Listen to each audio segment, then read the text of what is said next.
Senga tengdosh Pomerov sochliyon Jon O'zbegim söylesin Orxun xati söylesin Afros yo'q ko'hna tarix shodasida bitta Marjon O'zbegim.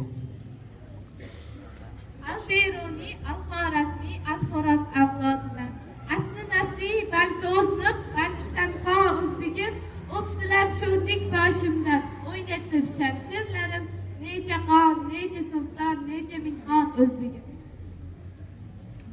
Assalomu alaykum aziz ustozlar va hurmatli o'quvchilar. Bugun biz 9-da Milliy gvardiya sinf o'quvchilari Amir Temur tavalludining 689 yilligiga bag'ishlangan holda Amir Temur haqida ma'lumotlar va Amir Temur siymosini gavdalantirishga harakat qilamiz. Marhamat. Sohib Qur'on Amir Temur 1336-yil 9-aprelda Shahrisabzning Xo'jilg'arb qishlog'ida tavallud topgan. U o'rta asrlarning buyuk turkiy qo'mondoni, hukmdori, Temuriylar imperiyasi a'zosi, o'rta, janubiy va g'arbiy Osiyo, shuningdek Kavkaz, Polsha va Rus tarixida muhim o'rin tutgan shaxs. Uning otasi Amir Qarag'ay Bahodir, onasi Takina xotin, ayoli Mulk sulton edi. Amir Temurning farzandlari Muhammad Jahongir Mirzo, Umar Shayx Mirzo, Mironchoq Mirzo, Shohrux Mirzo. Uning qizlari Oqabega xonim, Sulton Baxt begim Amir Temur davlat boshqaruvi bilan birga o'sha davlatlarga ham harbiy yurishlar qilgan. 1372-1388 yillarda Xorazmga 5 marotaba yurish qiladi va uni o'ziga tobe qiladi. So'ngra Iroq, Eron, Kavkaz, Turkiya va Suriyaga ham harbiy yurishlarni amalga oshiradi. Biz kim? Mulk Turon, Turkistonmiz. Biz kim? Millatlarning eng ulug'i, turklarning bosh bo'g'inimiz. Amir Temur ustozlari Shamsiddin Hilol va Said Barakadan Davlat ramzlari bo'lmish tambul va nog'orani qabul qilib oladi.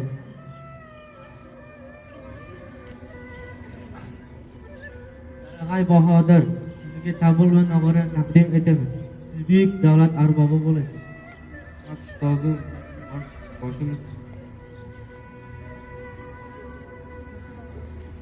Sohib Qur'on Amir Temur va uning rafiqasi Saroy Mulk xonim davlat siyosati suhbatida.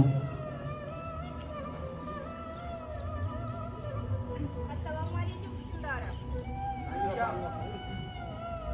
Alikam, ko'nglim biroz qara. Xazinam tugab bormoqda. Mablag' kerak. Qo'shinlarni ta'minlashga mablag' kerak. Bunday vaziyatda aslo g'azdan bo'shadi demang. Sizning aql, zakovat va adolatingiz siyosatimizni yuqori darajaga olib chiqishiga barchamiz ishonamiz. Sizning adolatingizdan nafaqat millatimizda, balki boshqa O'rta Osiyo xalqlari orasida ham keng foydalanilmoqda. Sizning siyosatingiz barchasidan ustuvor. To'g'ri aytasiz. Siyosatim hali davom etadi. Adolatdadir. Amir Temur ruhini shod etish uchun avlodlarga qoldirgan o'gitlardan bahramand bo'lamiz. Yaxshi odam yurt buzar, yomon odam yurt buzar. Og'zingga qon to'lsa ham dushman oldida tupurma. Qonni qon bilan emas, suv bilan yuvishni o'rgan.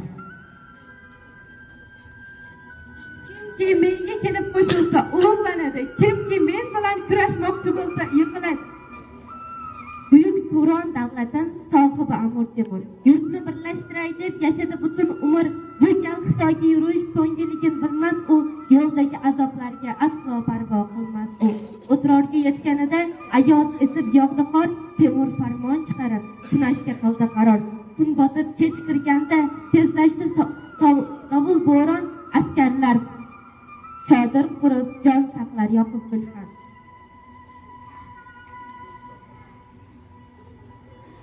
Amir Temur o'z davlatiga ikkita vasiyat qoldiradi.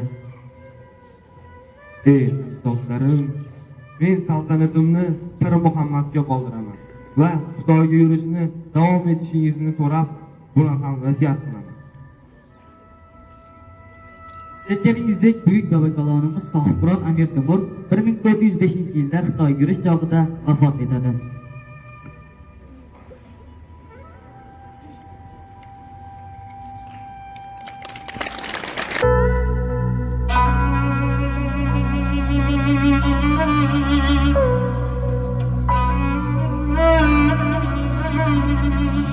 Bu vatanni onamdan kam sevsam uyat bo'ladi. Bu vatanni bolamdan kam sevsam uyat bo'ladi. Qancha dunyo kezdim ko'nglim yorishmadi baribir. Mening yarim ko'nglim faqat shu vatanda to'ladi.